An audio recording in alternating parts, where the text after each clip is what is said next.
총수 김호준입니다. 새로운 방송 만났습니다.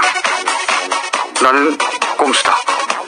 이 방송은 이명박 대통령 각하에 헌정하는 방송으로서 각하가 퇴임하는 그날까지 이어집니다. 각하의 그 끝을 알 수 없는, 깊이를 알 수 없는 친밀하고 정교하고 극강의 꼼수 앞으로 매주 여러분 앞에 바치겠습니다. 광고 듣고 시작하겠습니다.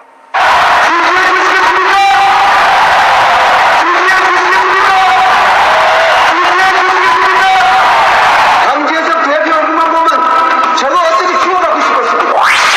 여러분 피곤하시죠? 저 차두리가 노래 한 곡 틀어드릴게요. 시 때문이야, 시 때문이야, 이거는 시 때문이야, 이거는 시 때문이야. 단 한 번에 적은 양을 먹어도 쥐가 죽게 되며 사용도 아주 간편합니다. 쥐가 잘 먹는 지약 시루사. 가까운 농협이나 약국에서 구입하세요. 저희 고정 게스트는 정봉주 전 의원입니다. 전 의원. 현재는 의원이 아니에요. 전혀. 전 의원이신 17대 의원이십니다. 네. 안녕하십니까. 예, 안녕하세요. 정봉주 17대 국회의원입니다. 네. 저희가 이제 이 방송은 한시적 방송입니다. 예. 네. 퇴임하는 그날까지만 방송을 하고, 그 다음에는 사라지거나 아니면 제목을 바꾸거나 할 텐데, 오늘은 뭐, 너무나 많은 사연들이 있지만, 예. 밝혀야 할, 첫 방송인 만큼, 그리고 가장 최근에 일어난 사건들 중에 이명박 대통령과 굉장히 밀접한 관계가 있는, 서태지 이지아 씨 사건. 요 이야기를 다룬 이유는 뭐냐면, 저희가 뭐 그 비밀, 왜 결혼을 비밀로 했냐, 이 얘기를 하려고 하는 게 아니라, 이게 BBK와 관련이 있다, 이런 얘기가 있어요. 예. 근데 BBK하고 관련된 사건이 일반인들의 눈을 피해서 최근 몇 개월 사이에 연속적으로 일어났습니다.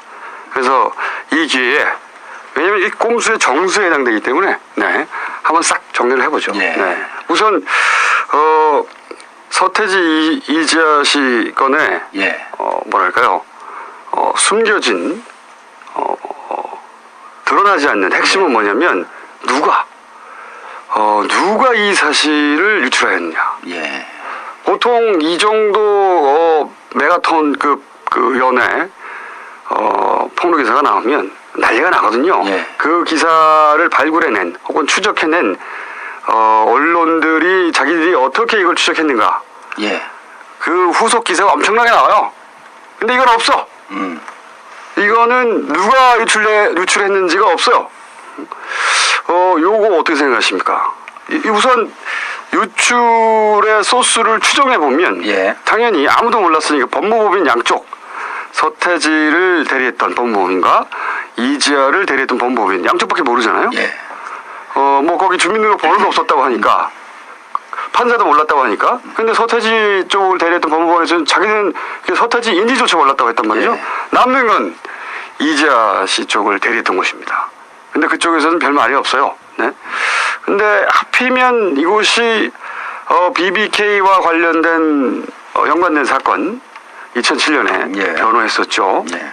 여기서부터 한번 출발해보죠. 어떻게 보십니까? 근데 이 방송을 어떻게 듣는 거예요? 그런 설명도 막 안 하고 도대체가 이게 아니 우리 김호준 총수는 공중파에서 잘린 지 오래돼서 그런지 감이 떨어졌고 서두가 너무 길어 일단 숨 막혀갖고 아니 그리고 왜 난 소개를 안 해?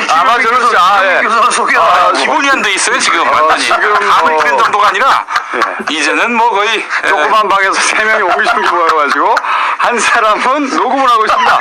네, 한쪽 구석에서는 김용민 씨, 네, 각종 공중파에서 다 잘리고 있는 김용민 씨. 아니 요즘 공중파로 계속 돌아가고 있잖아요. 네, 녹음 겸 중간중간에 예. 중간중간에 인터셉트에서 들어오는 걸로. 예, 세치기 평론가. 저는 이걸 암약이라고 표현합니다.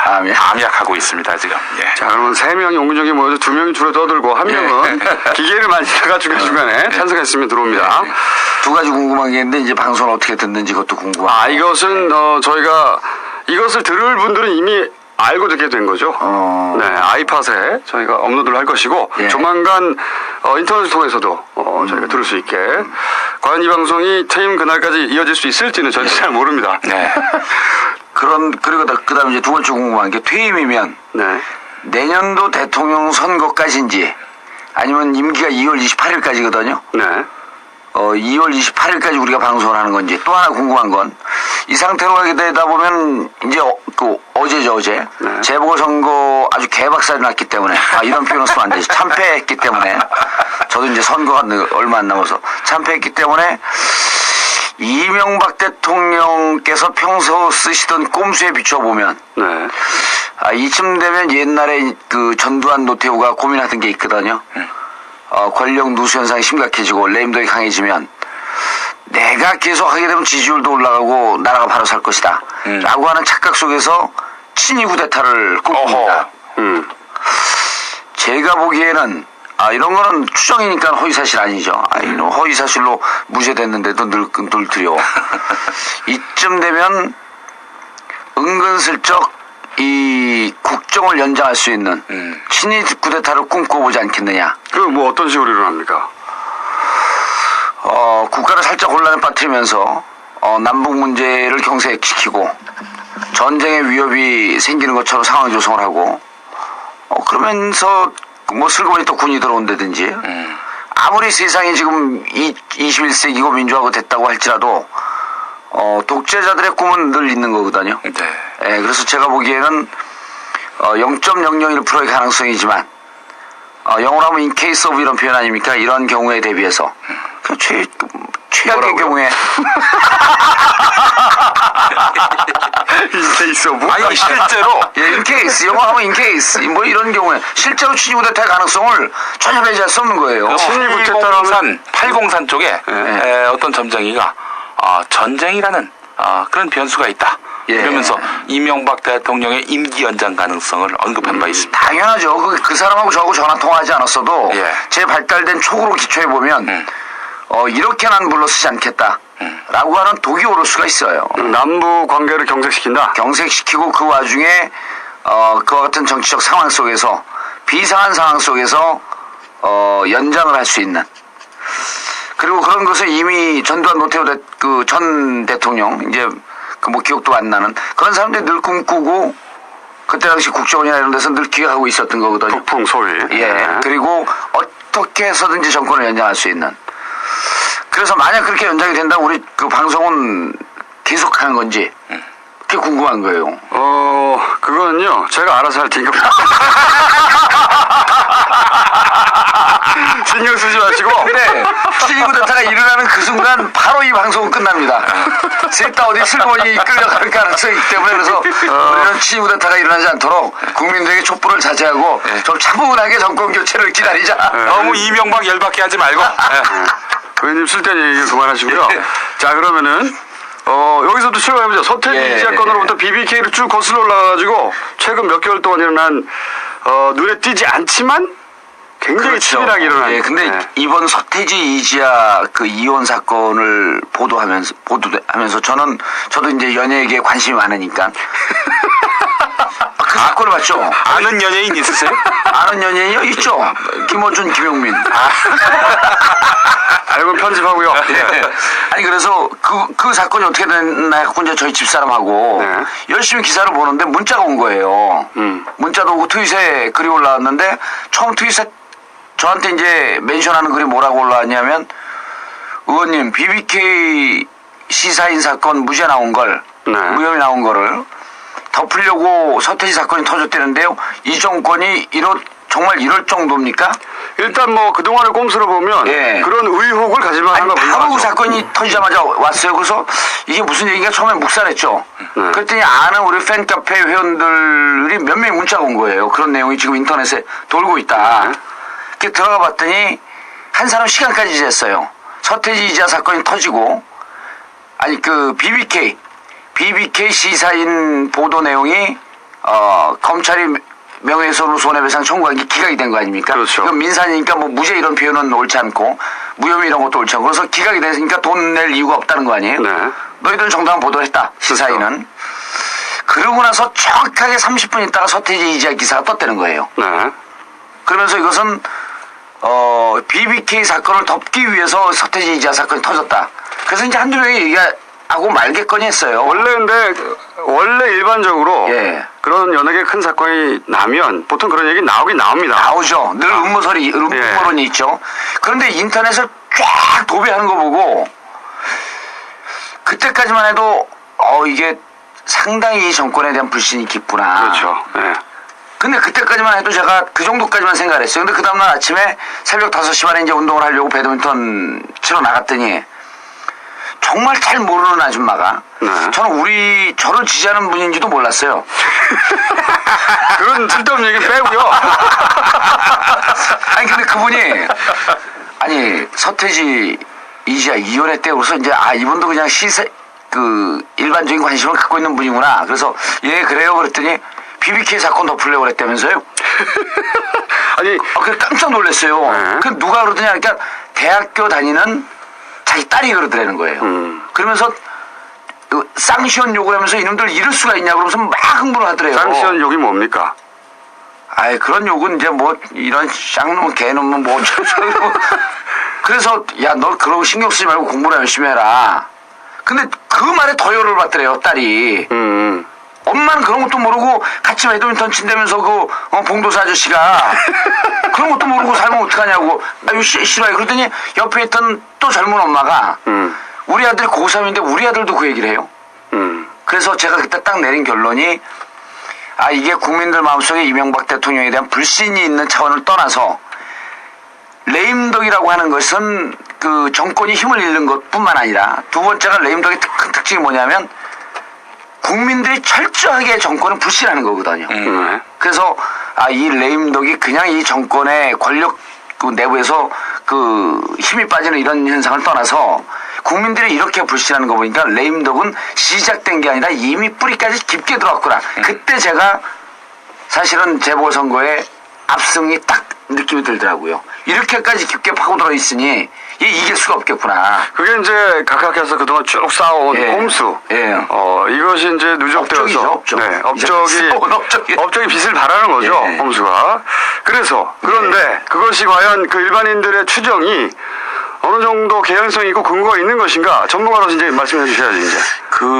제가 보기에는 이게 인터넷상에 떠돌았던 의도된 것이다 라고 하는 것을 완전 부인하기가 좀 어려운 게 바른이라고 하는 곳이 이지아 변호를 이혼 이걸 지금 담당하고 있는 곳이에요. 그런데 BBK 사건도 이명박 측에 서서 계속 변론을 하던 그렇죠. 기업이고 이명박 대통령 들어와서 특히 정부와 대법원 관련 이 재판을 싹쓸이해갖고 제일 큰 법무법인이라고 하는 김현장도 2010년에 상반기에는 눌렀다는 거 아니에요? 1위 했어요. 1위 했더라고. 근데 그래서 쭉 들어봤더니 김재정 이명박 대통령의 처남 김재정이 도곡동 땅의 소유자 아니에요? 우리는 실소유자가 이명박이라고 하는데 이명박은 그 땅 내 거 전혀 아니다. 우리 처남 거다. 그래서 도곡동 땅과 관련해서 소송이 걸린 것도 김재정 측에 서서 바른이 변론을 했고. 그렇죠. 결국은 그게 이제 BBK 연루 사건이죠. BBK 연루 사건이죠.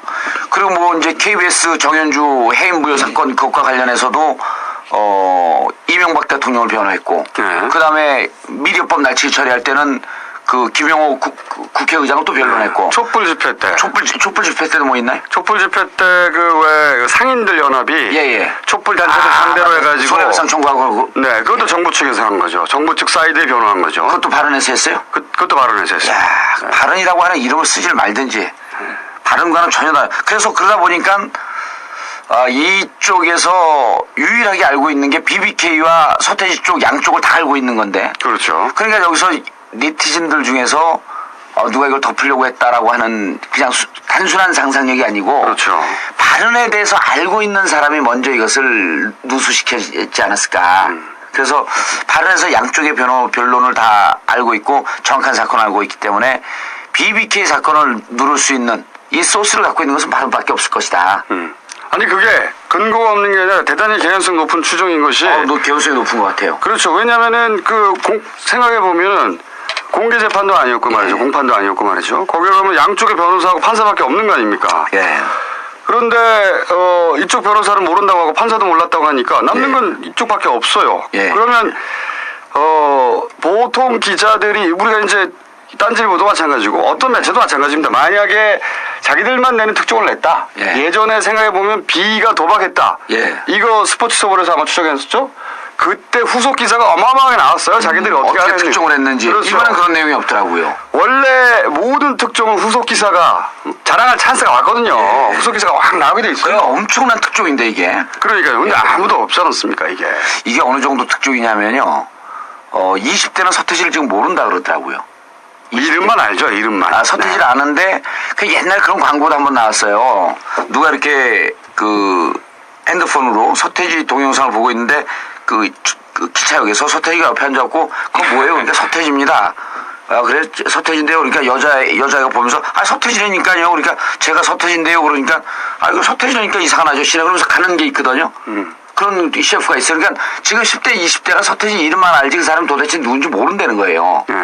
그런데 이번에 서태지 이지아 사건이 나니까 서태지가 누구냐고 음원을 다운받고 보다 깜짝 놀라갖고 서태지 CD가 지금 엄청나게 팔린다는 거예요. 이 정도로 특종인 사건이거든 이게. 네.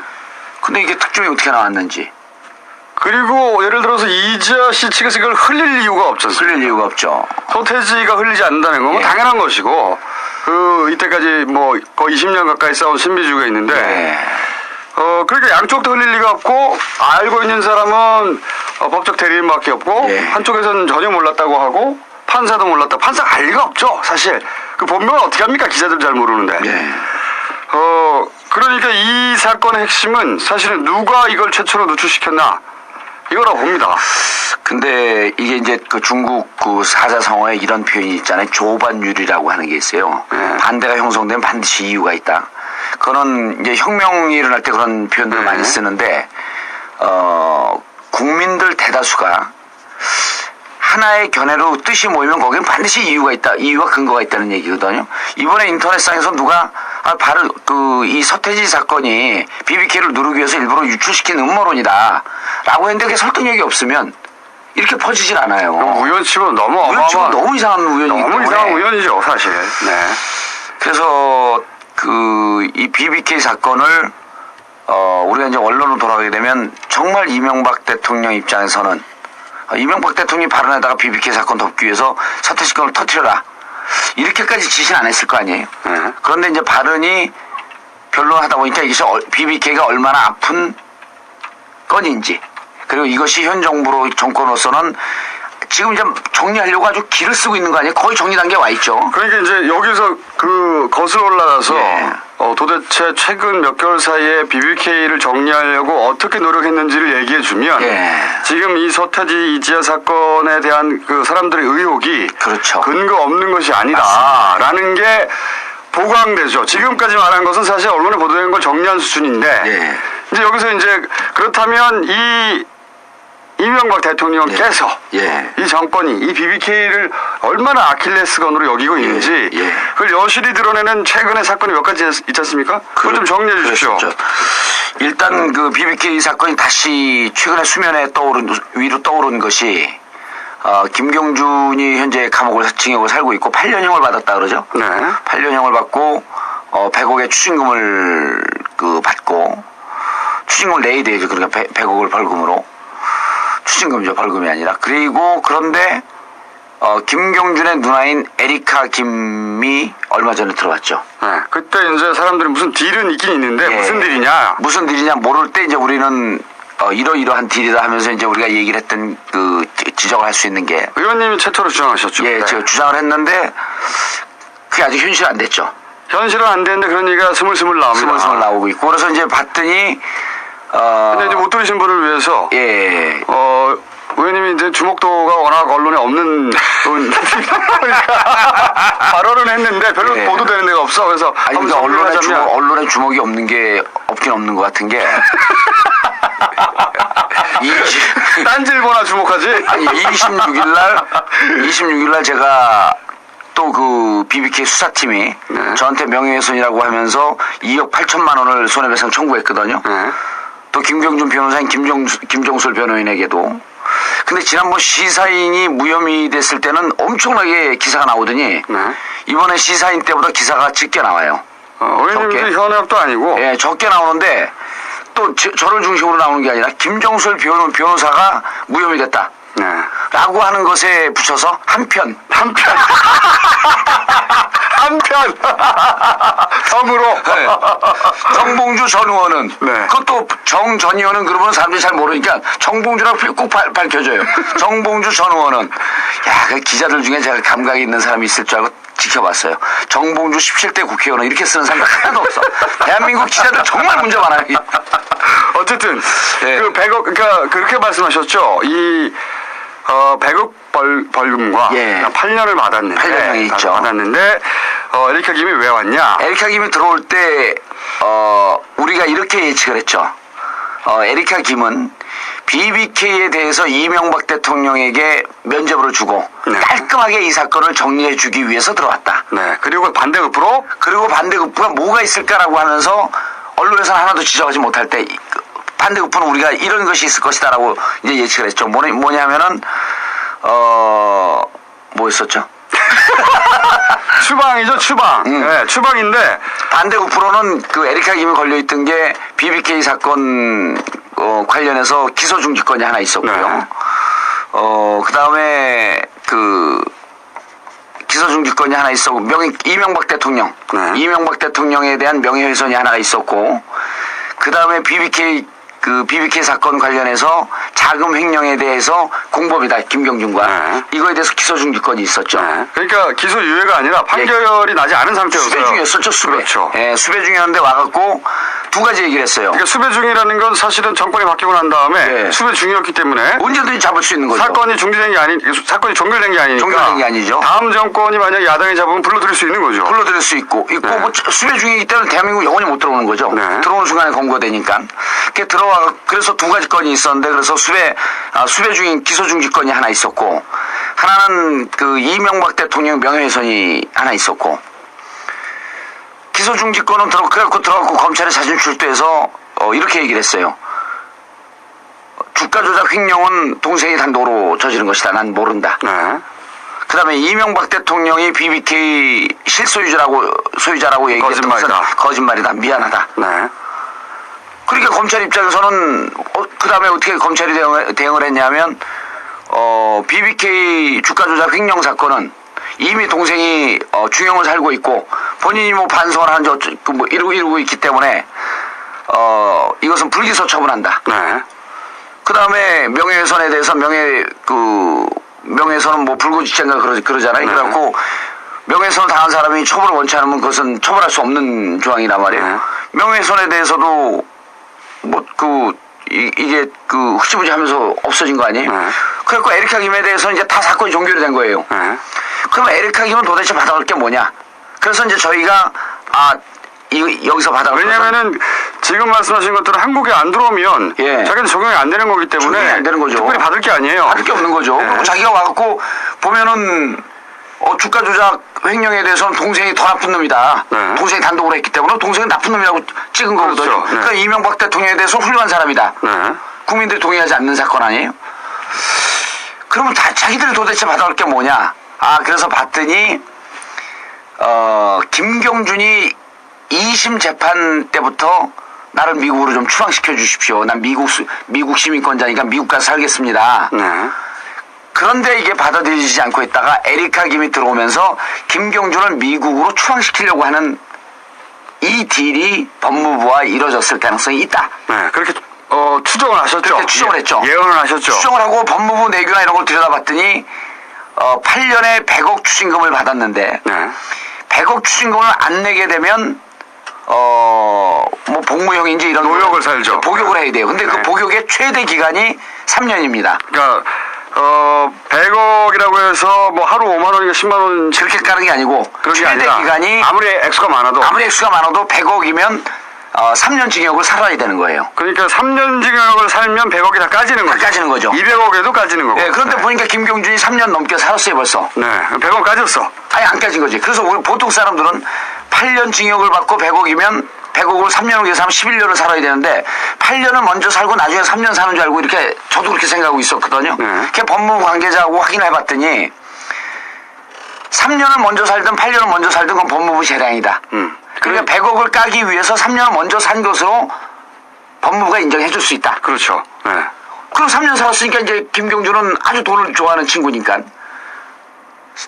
100억이 까진 거예요. 3년을 살았으니까 그걸 법무부가 인정을 해주면 네.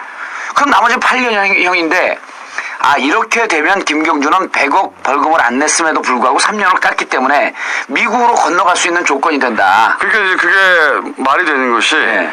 100억은 우리 정부에 내야 되는 거예요. 네. 그죠? 정부에 내야 되는 거기 때문에 100억을 안 내고 미국을 갈 수는 없습니다. 그렇죠. 그런데 네. 이 100억이라는 것은 3년으로 쳐서 다 깐 걸로 했기 때문에 남은 거는 이제 형만 살면 되는데 형을 한국에서 살지 미국에 살지는 거기서 또 문제가 되는 거 아닙니까? 거기서도 꼼수가 또 나온 거죠. 네, 어떤 검수가 나오는 겁니까?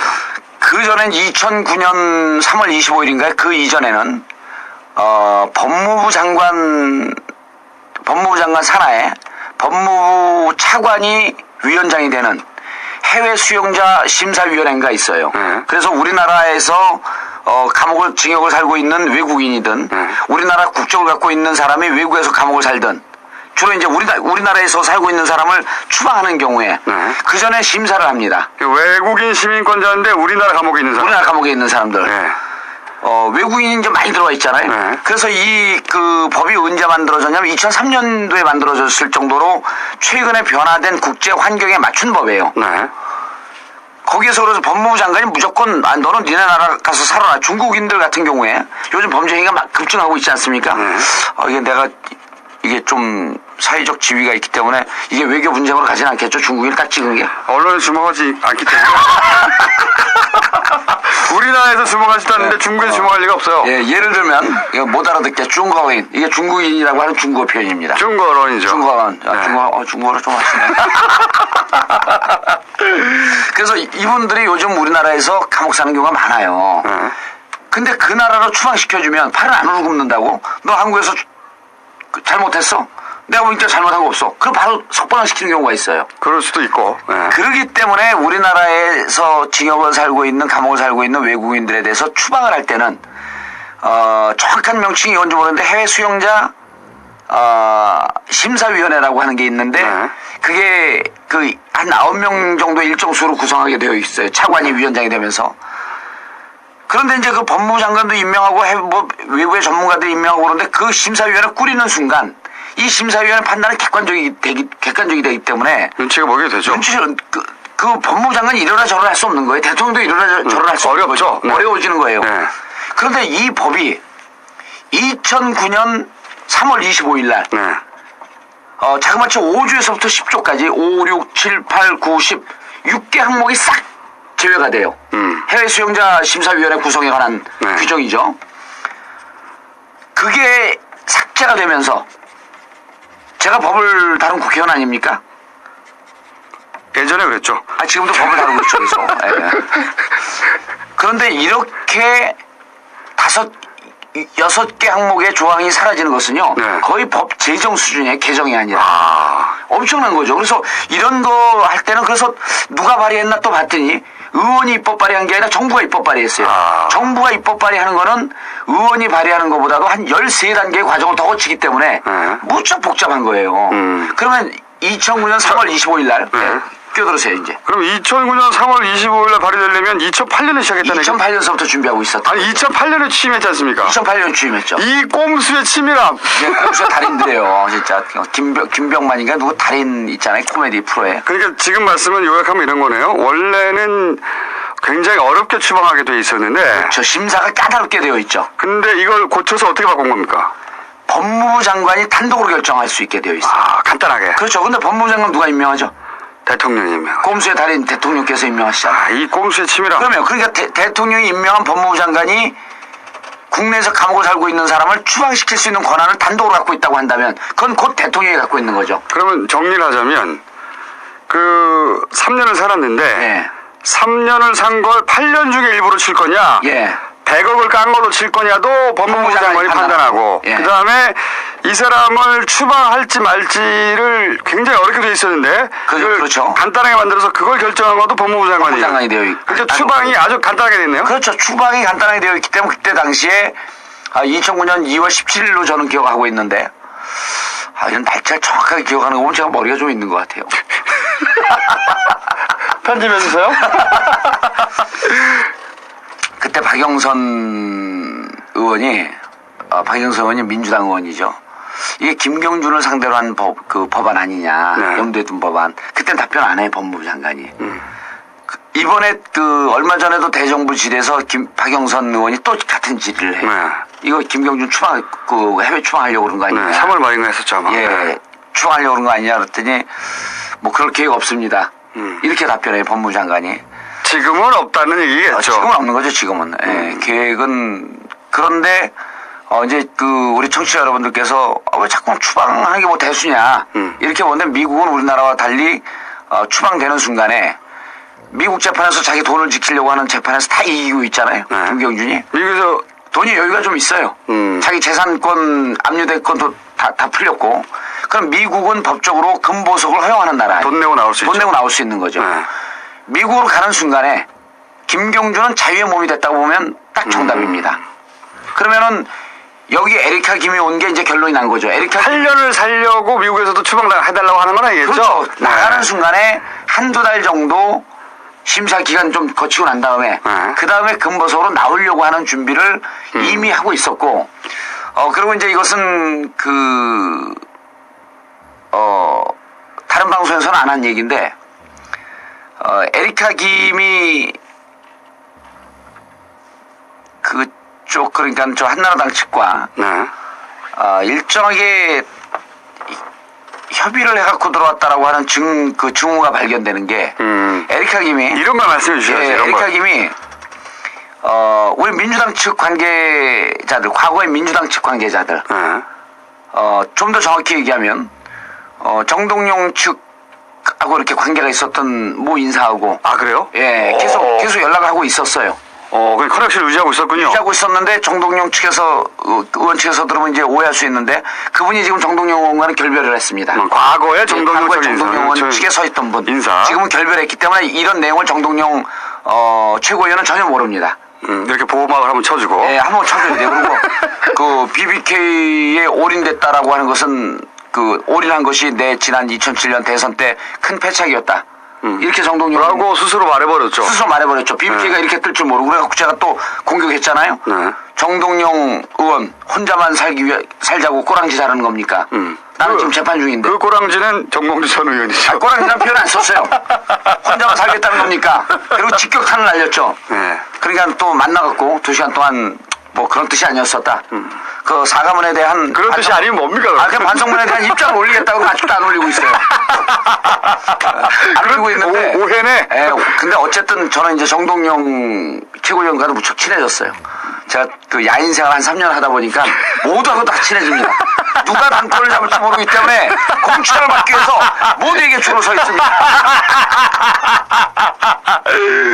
아유, 오늘 현충원 갔는데요. 근데 어떻게. 잠깐만요. 오늘 현충원 갔는데 이제 손학규 대표가 국회의원 됐고 현충원 갔잖아요. 네. 손학규 대표한테도 절을 열심히 하고 인사를 크게 하고 박지원 대표 있잖아요.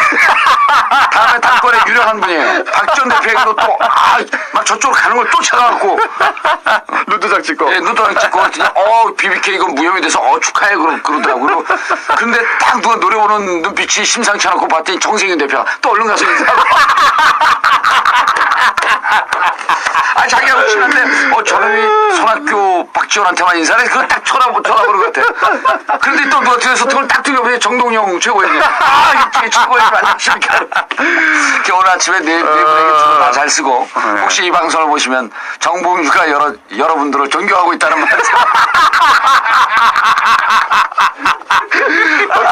정동영 전 그분하고 대표하고 연락을 계속 하고 있었고 그분이 많이 도와줬어요. 저쪽 에리카. 예, 그분이 법을 좀 아는 분이고 저하고도 아주 친하고 사람도 참 괜찮은 분인데 계속 연락을 하고 이쪽에서 진행되는 한국 실정을 잘 모르니까 그리고 언제 다시 사실은 이 수면 위로 올라올 문제인지 모르니까 사실은. 정확히 얘기하면 김경준, 에리카 김 이 두 분들은 한국에서 살지 않았기 때문에 한국의 복잡 미묘한 그런 관계를 잘 이해를 못해요. 정서를 잘 이해 그래서 못하죠. 당한 겁니다. 그렇죠. 예, 그래서 당한 겁니다. 제가 이제 비공개 스토리를 이제 계속 밝힐 텐데 그분하고 연락을 하고 지내다가 네. 이번에 들어올 때는 그분도 모르게 들어왔어요. 아, 그것이 바로 징후구나. 그렇죠. 한나라당 이때까지 그걸 몇 년간 계속 연락하던 연락을 사람. 하고. 근데 한국에 들어갔는데 예. 한국에 들어간다는 말을 안 했다. 말을 안 한 거예요. 그분하고 왜 연락하는 게 왜 의미가 크냐면 김경준 어머니 모친께서 네. 김경준 모친께서 김경준 수발을 하고 있었어요. 한국에서 그러고 있었죠. 한국에서 이제 그 감옥 왔다 갔다 하면서 면회도 하고 네. 그런데 그럴 때 그 어려움을 겪을 때마다 이분이 계속 도와줬어요. 네. 그리고 가족들에게는 은인과 같은 분이야.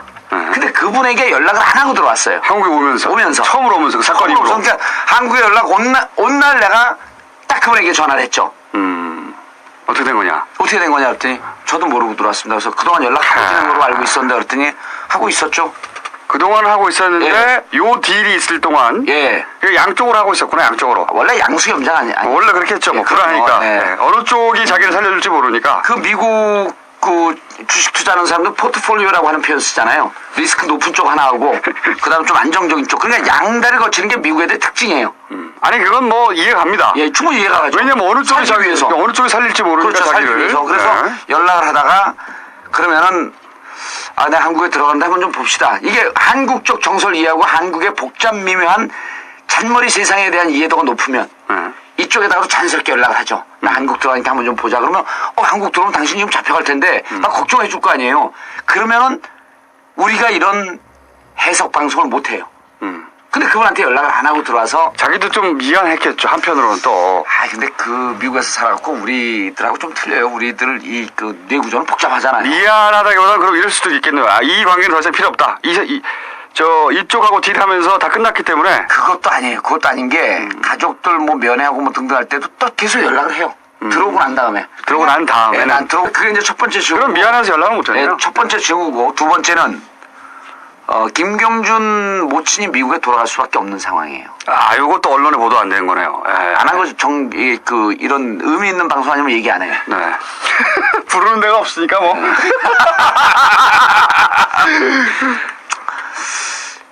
왜 돌아갈 수밖에 없는 상황이냐 하면 건강이 무척 안 좋아지셨어요. 부친이? 아니 네, 모친. 모친. 모친 스스로. 예. 그리고 모친도 건강이 안 좋아졌고 노인네가 혼자 수발 오래 들었으니까 그리고 한국에서. 미국에 계신 아버지도 건강이 안 좋아졌다. 이게 부모님들이 또 예. 건강이 안 좋아지니까 자녀들 입장에서는 자식들 입장에서는 이 사건을 끝내야 되겠다는 생각을 했구나. 그 다음에 세 번째 징후가 네. 그러니까 이제 김경준 누나 입장에서는 이렇게 된 거죠. 너무 오래된 사건이기 때문에 사람들이 잘 모를 터인데 김경준이 어떻게 이명박 대통령을 만났는지 어느 언론도 나온 적이 없어요. 에리카 김이 소개했다는 거 아닙니까? 그렇죠. 근데 그거를 네. 사실 이렇게 쉽게 얘기하는데 네. 그때 당시에는 금기에 가까운 얘기였었어요. 그랬나요? 그럼요. 저는 계속 떠들고 다녔는데. 누나가 네. 동생을 소개했는데 네. 결국 동생이 지금 어떻게 됐죠? 감옥 갔죠. 인생을 완전히 쫑친 거 아니에요. 죄의식도 좀 있겠군요. 스스로. 원죄의식. 원죄의식 있죠. 원죄의식. 음. 원인 제공자의 누나가. 그렇군요. 그러니까 자기가 이것을 결자해지 풀어야 된다. 그 풀기 위해서는 그렇다고 8년 징역 받은 걸 무죄로 석방해 줄 수는 없잖아요. 그렇죠. 그래서 낸 방법이 미국으로 데리고 오는 것이 유일한 방법이겠다. 그래서 미국으로 돌아온다라고 하는 것을 염두에 두고 나머지는 거기에 맞춰서 다 이 딜을 했을 가능성이 가장 높은 것이다. 라고 추정을 하는 겁니다. 그러면 이제. 그런데 예.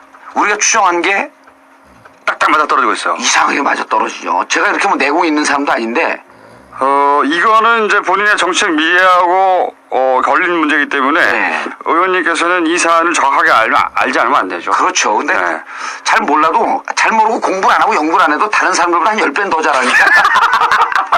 정리를 해보면요. 예. 이제 지금 길게 얘기하셨는데 100억 맞고 8년 먹었는데 예. 100억은 3년으로 까졌다. 그렇죠. 까졌고 그것을 8년에 포함시키지 않고 예. 100억 벌금을 먼저 깐 걸로 치는 것은 법무부 장관의 판단이고 예. 재량이고 그리고 이 그 외국 국적을 가지고 있는 예. 우리나라의 수감자들을 추방하는 법안을 이미 2009년에 몰래 아무도 주목하지 않을 때 아무도 주목하지 않을 때. 다 바꿔놨다. 바꿔놨는데 2009년 3월에 바꾼 게 문제가 아니라 그 전서부터 자그마치 몇 개월 동안 준비가 된 거죠, 이게. 그러니까 사실은 취임 직후부터 예. 취임 직후부터 이 BBK 사건은 계속해서 이걸 전담해서 고민하는 팀이 있었다고 추정할 수밖에 없을 그렇죠. 정도로. 그리고 김경준과 이 BBK는 최고로 아프고 아킬레스건이기 때문에 유일한 해결책은 제대로 미국으로 보내는 수밖에 없을 것이다. 그러니까 지금 이 사건이 지금 이렇게 갑자기 된 게 아니고 예. 이미 취임할 때부터 요건 요렇게 풀어야 되겠다는 계획이 있었다고 볼 수밖에 없어요. 예. 법안이 그때 바뀌었고 3년 지나니까 AKM 들어오게 했고 그리고 추방을 위한 준비들 다 만들어 놨고 예. 그거를 그래서 아마 추방될 것이다라고 이제 2달 전에 예언하셨지만 아무도 주목하지 않았죠. 언론에 보도되지 않았어요. 아니 근데 2달 전에 이게 보니까 요즘 언론보다 더 그 힘이 센 게 페이스북 이게 SNS 아니에요? 네. 이미 트윗에서는 정봉주가 어마어마한 유명 인사가 됐더라고. 트윗에서는 다 알아요. 김경준 추방되는 걸. 자, 이거 말고 예. 요것은 그러니까 그 BBK를 그래서 얼마나 안정적으로 말씀을 드리면 네. 김경준은 머지않은 시점에 레임덕이 가속화되면 될수록 더 빨리 추방시키고 싶은 욕망이 오를 것이다. 타이밍을 보겠죠. 예, 타이밍. 그리고 이러한 필요성이 점점 더 절실해지고 있기 때문에 타이밍을 놓치면요 무리수를 두면서까지도 추방을 해버립니다. 만약에 추방 안 하면 거꾸로 에리카 김이 다시 변심할 테니까 그러니까 이제 추방을 할 수밖에 없는 상황이 됐죠. 그렇죠. 그래서 올해 안에 저는 올해 안에 추방이 될 것이다 이렇게 보고 있는 겁니다. 왜냐하면 올해 안에 추방이 안 되면요 감옥은 계속 살고 있는 거 아니에요. 네. 그렇죠. 저쪽에서는 이미 김경준 입장에서는 난 곧 추방될 것이다. 기대하고 있는데 언제쯤이면 그것은 말을 바꿔서 말씀드리면 언제쯤이면 난 석방될 것이다. 근데 석방 날짜가 지났는데도 계속 감옥 살고 있어. 제가 감옥을 살아봐서 알잖아요. 언제쯤 석방될 것이라고 예상을 했는데 계속 살고 있으면요. 미치는 거죠. 그 다음날 하루하루가요. 네. 일일이 여삼추가 되는 게 이런 걸 두고 하는 얘기예요. 3년 같아요. 진짜 징역이 지긋지긋해요. 그렇기 때문에 김경준에게는 이미 추방의 카드가 주어졌고 추방될 가능성이 있다라고 본인들이 판단하고 이 거래를 했을 것이라고 추정을 했기 때문에 본인들은 마음은 이미 미국에 가 있는 거죠. 그런데 빨리 안 내보낸다? 사건이 커질 수 있죠. 이 꼼수 3대는 계획이에요 이게. 꼼수 3대는 계획. 이미 3년 전에 다 계획됐던 게 이제 깜짝 저는 그 해외 수용자 무슨 그 심사위원회 그 법 개정되는 걸 보고요. 그리고 또 정부 입법 발의로 깜짝 놀랐어요. 야 이렇게 치밀하게 준비하는 거 보니까 이 정교한 정교하더라고요. 꼼수가요. 원래 항상 제가 주장합니다. 불법은 성실하다고. 불법 성실하다고. 진짜 성실한 분들이에요. 이 각하는 정말 존경할 역사에 남을. 그런데 이제 BBK와 관련해서 그 본질적 측면을 다시 한번 말씀을 드리면 BBK와 관련해서는 다 종결이 됐어요. 그렇죠. 거의 다 법적으로는. 법적 다 종결이 돼 있고 아니 이제 김경준 아메리카 문제뿐만 아니라 우리 사회에서 김현미는 무죄가 됐죠. BBK 형사 사건 관련해서는 김경준 변호사인 김정술 변호사도 무죄가 됐죠. 네. 형사 사건은. 그럼 민사 사건이 지난주 목요일 날 시사인이 무죄가 됐고. 무혐의죠. 네, 무혐의죠. 기각됐죠. 기각된 거죠. 그러니까 네. 검사가 사건 안 된다, 이거. 검사가 네. 돈 내놔라 그러니까 돈 줄 필요 없다. 네, 그래서 그렇죠. 사건이 안 된 거죠. 그러니까 네. 너네 잘못한 거 없다 이런 겁니다. 그렇죠. 김종술 변호사 이번 주 그 26일 날 화요일 날 네.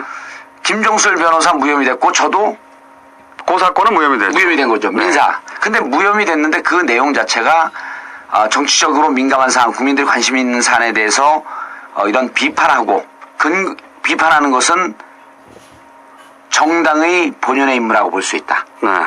그 다음에 메모가 나와 있기 때문에 충분히 자료를 갖고서 얘기를 이건 시사인 이야기고. 아니 제 얘기를 하는 거. 제 얘기 그렇게 네. 해놨어요. 네. 메모를 갖고 있고 검사의 본연의 업무인 수사에 대해서 네. 감시와 견제를 하는 것은 개인에 대한 그 인신 공격과는 달리 충분히 증거가 있다고 볼 수 있기 때문에 네. 현저히 상당성을 잃었을 수가 없다. 이런 것을 볼 수 없다. 정당한 비판이다. 말 잘했다는 거죠 한마디로. 그런데 형사 사건에서는 이것이 정당한 비판이 아니었었다 그러면서 저한테 징역 1년을 때린 거 아니에요? 그리고 지금 이렇게 대법원 가 있죠. 대법원에 가 있죠. 그래서 민심 계류가 지금 2년째인가요? 2년 후에요. 지금 3년이죠. 이렇게 긴 형사 사건이 없어요. 그게 판결 안 내리겠다는 거죠, 지금은. 부담. 판결을 못 내리겠죠. 그리고 제가 이제 정치적 영향이 점점 커지니까 아니죠. 정치적 영향도 없는데 판결을 내려서 키워줄 필요가 없다 이거죠. 왜냐면 아니, BBK 사건이 전면으로 떠오르거든요. 만약에 어제 어느 자리에 갔더니 아주 예리한 정치평론가가 똑같은 얘기를 해요. 지금 판결하면 정봉주를 키워주는 건데 당연하죠. 정봉주를 키워줄 이유가 없다. 왜냐면은 BBK와 관련된 사건의 핵심된 어떤 주장들. 예. 이거 의원님이 하신 거고. 그렇죠. 그 재판으로 가장 크게 지금 예. 형을 받은 것이 예. 본인이고 나머지는 다 무죄 아닙니까 지금은. 예. 해결 안 된 사람이 혼자예요 혼자. 그러면 예. 다시 한번 BBK가 수면 위로 올라올 수밖에 없죠. BBK 다 눌러놨는데. 그렇죠. 예. 수면 위로 올라올 수밖에 없죠. 그리고 무죄를 때릴 수도 없고 감옥을 보낼 수도 없고. 네. 무죄를 때리자니 사건이 커지고. 무죄를 때리면 이명박 대통령이 유죄가 되는 거거든요. 이거 시소 게임 같이 돼갖고. 그렇죠. 그렇다고 실형을 때리니 정봉주를 키워주는 거고. 그리고 또 말이 안 되고 사건. 그 어제 이제 그 논쟁이 붙었어요. 두 평론가가 한 명은 국회의원이고 이제 한 명은 평론가인데 평론가가 정봉주를 그렇게 키워줄 리가 없다. 그러니까 국회의원이 뭐라 하냐면 정봉주의 성향상 키워주면 내년 대권에서 지가 대권 나간다고 헐떡거릴 것이기 때문에 이게 싫어합니다. 그러면 야권이 분열될 수 있으니 정봉주를 지금 때리는 그런 판단을 할 수도 있겠다. 말도 안 되는 얘기 그만하시고요. 네, 한참 웃었는데 어쨌든 이 BBK가 굉장히 치밀하게 준비되어 예. 왔고 그것은 취임 직후부터 준비되는 것이고 그렇죠. 이제 차근차근 준비해서 마무리 단계에 왔는데 예. 그 사이에 또 우리가 모르는 주목하지 않았던 사건이 일어난 게 하나 있어요. 예. 뭐냐면은 뭔가 재산 분쟁이 나지 않았나 싶은 사건이 하나 났습니다. 그렇죠. 갑자기 예. 이 다스의 실소유주라고 주장해왔던 처남 김대정 씨 예. 사망했죠. 예. 이분이 지병으로 사망했는데 이분의 재산 유산이 전부 다 그 부인에게 갔어요. 예. 자식에게 안 가고 보통은 그 상속세 때문에 나중에 또 두 번 상속하면 상속세가 많이 나오니까 예. 자식하고 부인에게 골고루 가는데 자식에게는 안 가고 부인한테만 갔어요. 부인한테만 갔죠. 그것도 이상한데 갑자기 그 부인이 5%를 뚝 떼가지고 청계재단 해줬죠. 뜬금없이 청계재단에 냈어요. 청계재단에. 네. 청계재단은 이명박 대통령께서 사회 환원을 위해서 설립하신 사위를 내세워서 그런 재단 아니겠습니까? 예. 근데 이 재단에 갑자기 아무 상관없다고 했던 다스에 예. 다스에서 돈이 나와서 BBK로 들어갔다고 해가지고 예. 다스 주인이 이명박 대통령이면 BBK